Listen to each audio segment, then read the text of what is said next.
massive blast can be heard in Gaza tonight as a promised Israeli offensive looms closer. WGN's Christine Flores is live in the newsroom with what U.S. officials have been doing. Christine. Jackie, this war between Israel and Hamas is now in its second week. Today, some U.S. officials met with leaders across the region. They also met with impacted families to get a sense of the type of help needed.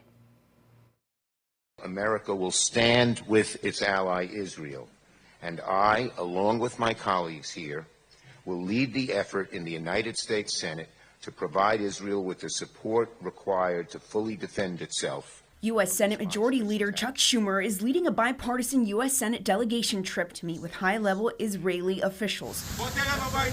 According to authorities on both sides, the latest violence has caused more than 1,400 deaths in Israel and more than 2,600 in Gaza.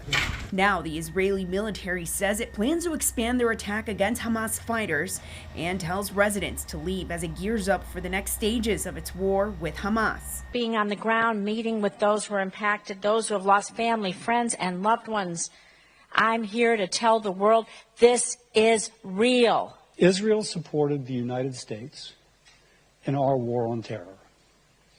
The United States will support Israel in its war on terror.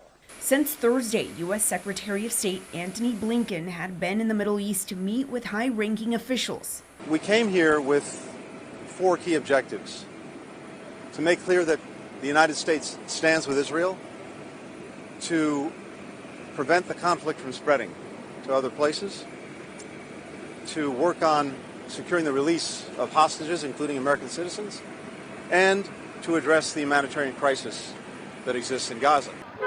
Blinken said as a result of one of the meetings, the Rafah crossing between Gaza and Egypt will open, thus allowing people who are trying to flee south to leave and supplies to enter.